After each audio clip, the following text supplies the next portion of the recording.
Hello everyone, welcome to the show. Your easy guide to English words you need to know.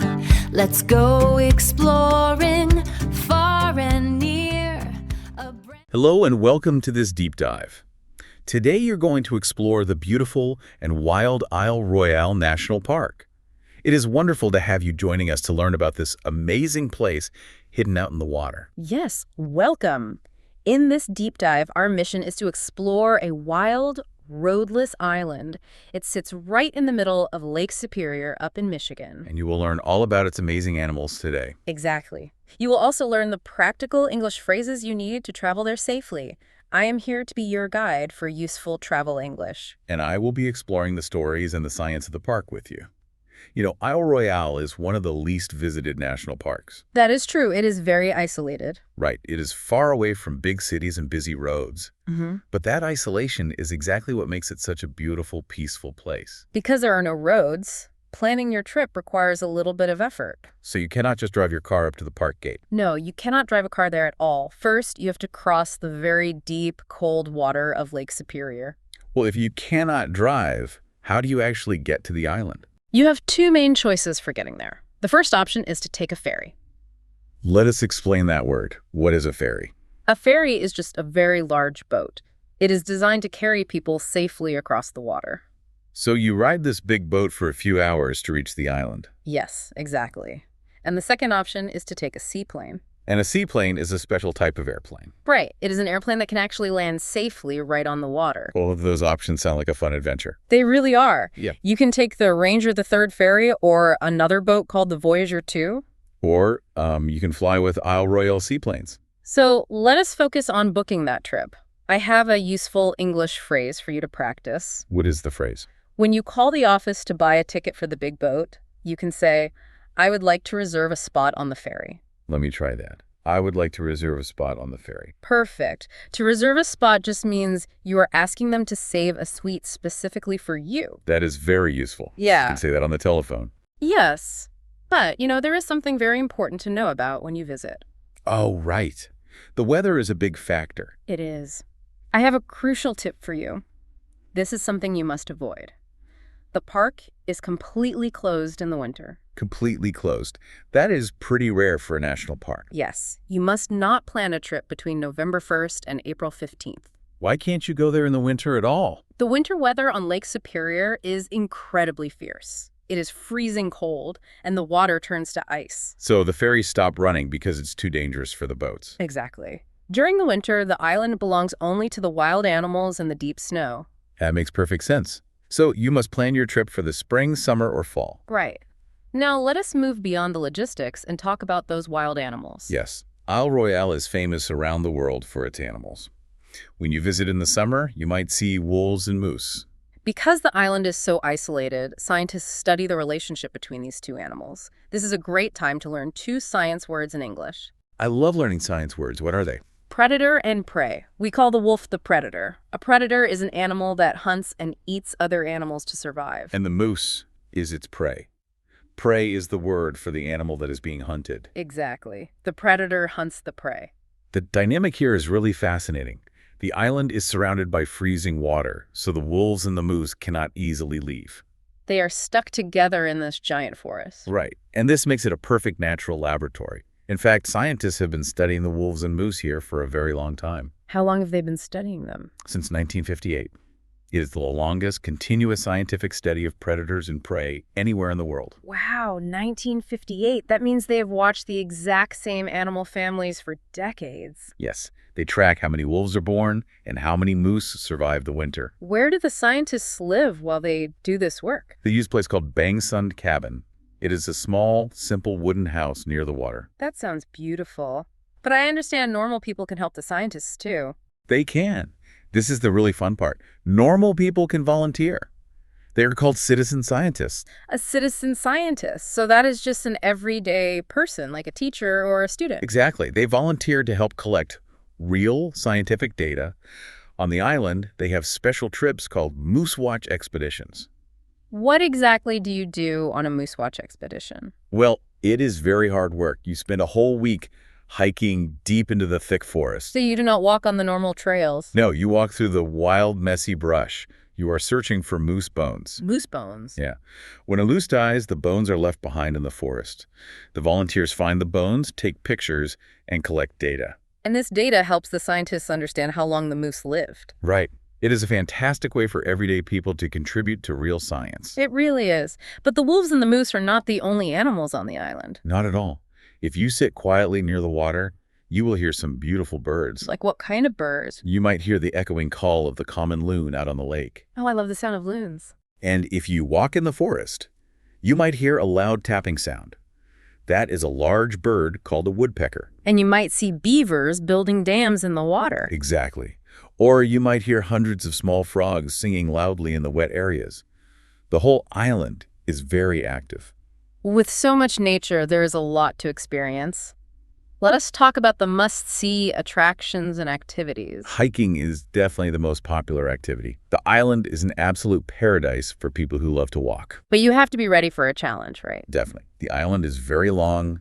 The trails are rough and full of rocks. How long does it take if you want to walk all the way across the island? Well, you can start at a place called Wendigo on one side and end at Rock Harbor on the other side. That is a total distance of 40 miles. 40 miles. That is about 64 kilometers. Right.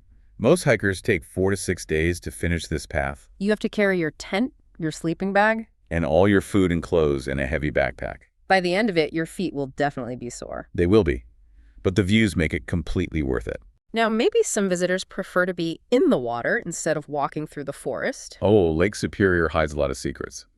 If you love the water, you can go scuba diving. Scuba diving in a cold lake. Yes.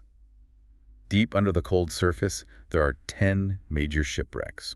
A shipwreck is an old ship that crashed and sank to the bottom of the lake. Exactly. Over the last 100 years, many ships hit rocks during bad storms and sank. Now, divers can swing down and look at them. I have strong warning for anyone who wants to try this. What's the warning? Diving in Lake Superior is not for beginners. The water is extremely cold all year, and it gets very dark. Right. You must wear a special thick diving suit to stay warm. And most importantly, you must leave all artifacts exactly where they are. For our listeners, what kinds of artifacts are we talking about? An artifact is any old historical object made by humans. It could be an old plate from the ship's kitchen or a metal tool. Or maybe a piece of the wooden steering wheel. Yes, the rule is very strict. Do not take anything from the shipwrecks. You have to leave them underwater so the history is preserved. Exactly. Now, if you want to enjoy the water without scuba diving, another huge activity here is fishing. Yes, you can fish for a very rare, colorful fish called the coaster brook trout. Isle Royale is one of the only places in the world where you can still catch this beautiful fish. Because it is so rare, there is a special fishing rule. Let us learn another useful phrase.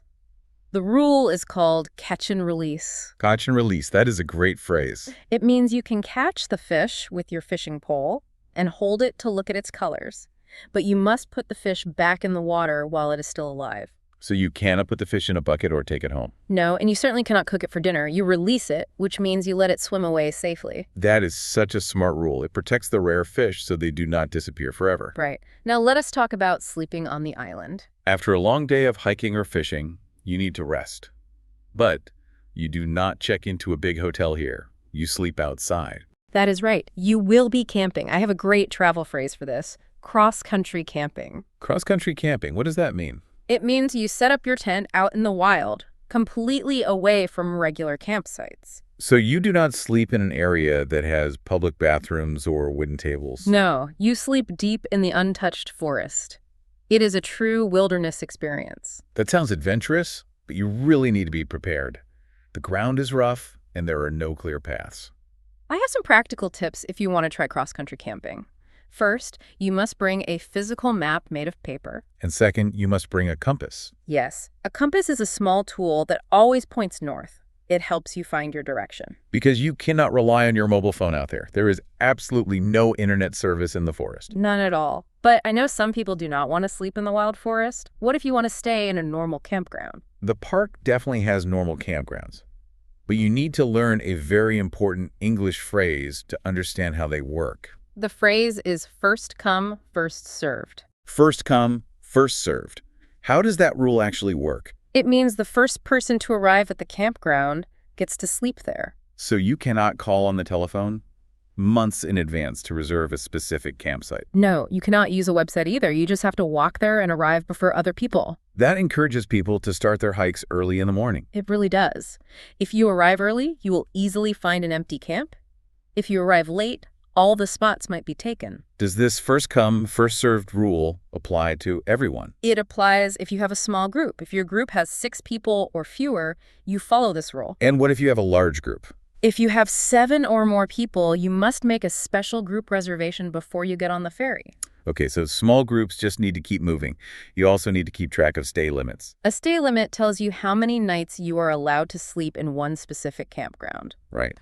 During the busy summer months, popular campgrounds like Rock Harbor have a strict one-night limit. That means you can only put your tent there for a single night. The next morning, you have to pack up all your gear and move to a different camp. They do that, to be fair. It ensures all the hikers get a chance to enjoy the most beautiful spots. Exactly.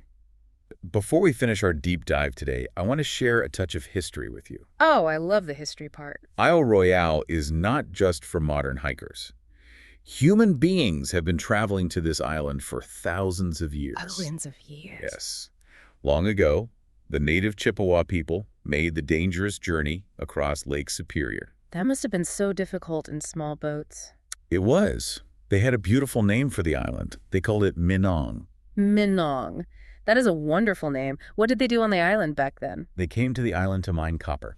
Copper is that shiny reddish metal, right? Yes. They dug the heavy copper right out of the hard rocks. They used it to make sharp tools for hunting and beautiful jewelry. Did scientists find their old mines? They did. Yeah. Scientists explored the island and discovered that the native people were mining copper here as far back as 1500 BC. Wow. That is more than 3,500 years ago. It truly is incredible. When you walk on the island today, you are walking on land that has a very deep, rich history. It is a place of ancient native miners, historic sunken shipwrecks, and wild wolves.